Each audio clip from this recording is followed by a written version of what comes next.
Dewan Juri yang terhormat, saya percaya bahwasannya sentralisasi pendidikan dan pengembangan infrastruktur yang menunjang pembelajaran jarak jauh adalah solusi atas kesenjangan pendidikan di wilayah 3T. 3T sendiri memiliki arti yaitu daerah yang tertinggal, terluar, dan terdepan. Nah, wilayah 3T merupakan daerah yang kurang meratanya pembangunan nasional yang cenderung berbeda dari negara lainnya. Yang berarti daerah 3T ini berbeda dalam aspek pendidikan, ekonomi, bahkan infrastruktur yang berbeda dari daerah lainnya. Adanya sentralisasi pendidikan yang berarti semua aspek pendidikan diawasi secara ketat oleh pemerintah pusat. Infrastruktur juga merupakan salah satu solusi dari kesenjangan pendidikan, karena infrastruktur merupakan hal yang penting dalam menunjang pendidikan di Indonesia. Sebagai contoh adalah infrastruktur secara konkret dalam daerah-daerah terpencil, yaitu contohnya adalah jembatan yang menjadi penghubung antara sekolah yang melintasi sungai dengan pemukiman masyarakat.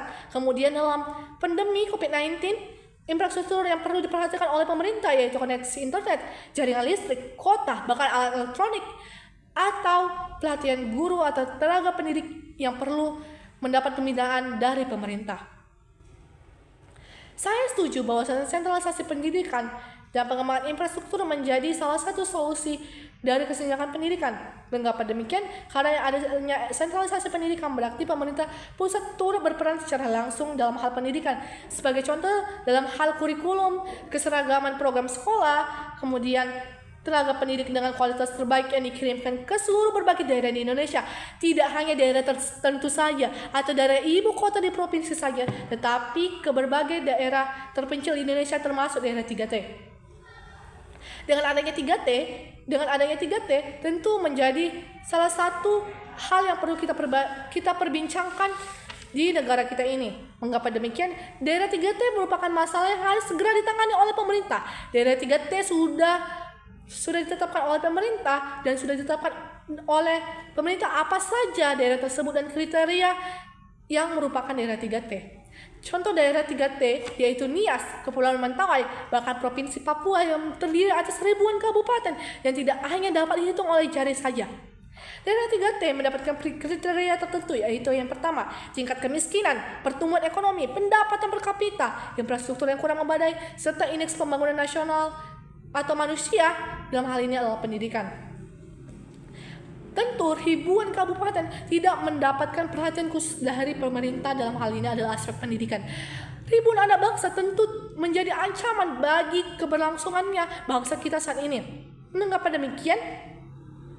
Karena ribuan anak bangsa tentu akan menjadi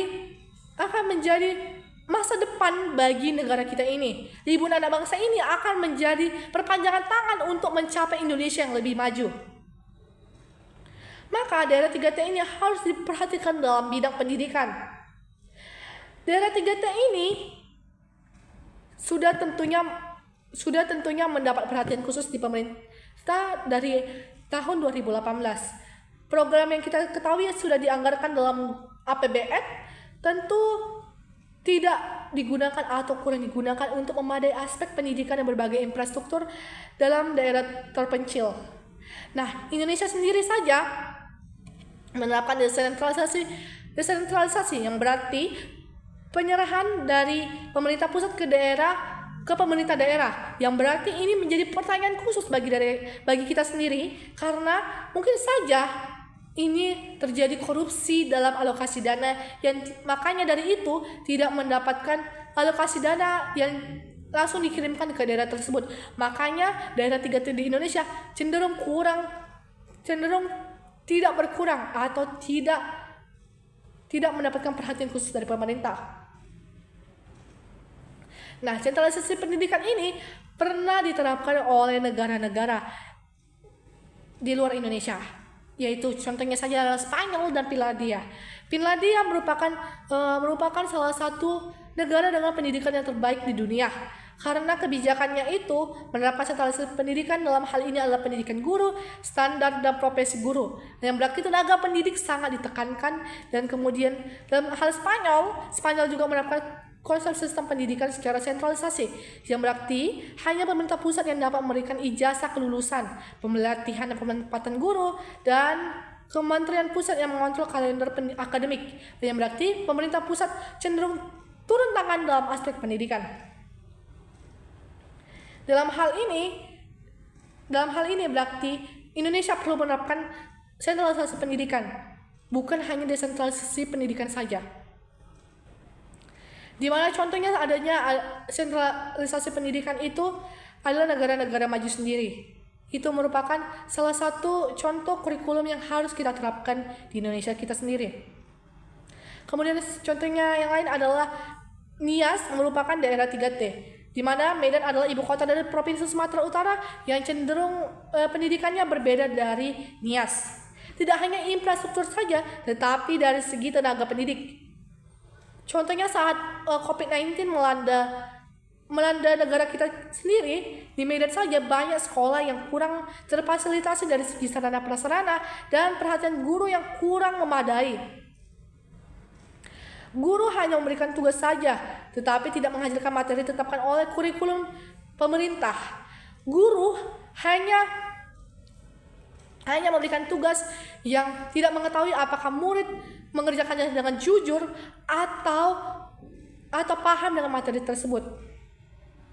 Bagaimana dengan Nias saat itu? Pelatihan guru mengenai pendidikan yang berbasis STIK perlu diterapkan. Perhatian alokasi dana perlu diawasi oleh pemerintah.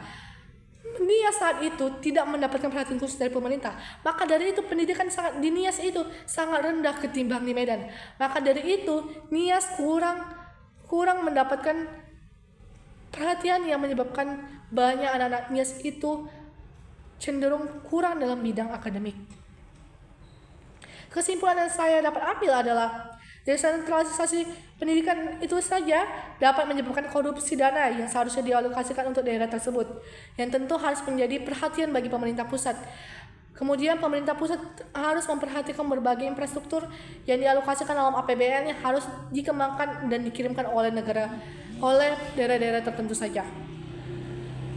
Ayo berantas daerah 3T dengan menerapkan perhatian khusus dari pemerintah. Sekian, terima kasih.